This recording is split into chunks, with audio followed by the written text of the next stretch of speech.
Welcome to our channel. Today we how to reduce security vulnerabilities with Cisco, quick tutorial step by step clearly. Begin by assessing your current security posture. Identify and document all devices within your Cisco network. Ensure that all devices are running the latest firmware and software updates. Regularly check Cisco's website for the latest security advisories. Enable and configure firewalls on all Cisco devices. Utilize access control lists, or ACLs, to restrict unwanted traffic. Implement strong password policies for all network devices. Use SSH instead of Telnet for secure remote access. Regularly back up device configurations. Deploy intrusion prevention systems, or IPS, to monitor network traffic. Analyze logs and alerts from Cisco security tools frequently. Segregate user access to limit exposure to sensitive information. Educate staff about security best practices.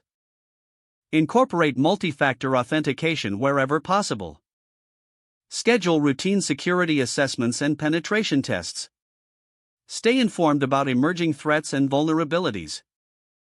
Utilize Cisco's security products like Umbrella and AMP for endpoint protection. Make use of Network Access Control, or NSA, to manage device access. Review and update your security policies regularly based on findings. Encourage a security-first culture among all employees. Secure your network with consistent monitoring and timely responses.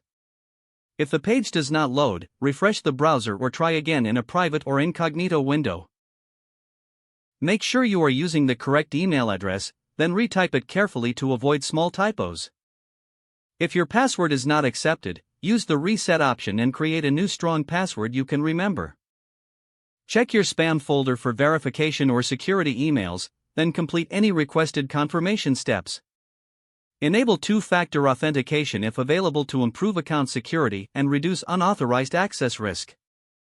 After signing in, review your profile details so your contact information and settings are accurate and current. If you see an error message, note it down and try again after restarting your device and internet connection. Don't forget to like this video and subscribe to our channel for more step-by-step tech guides.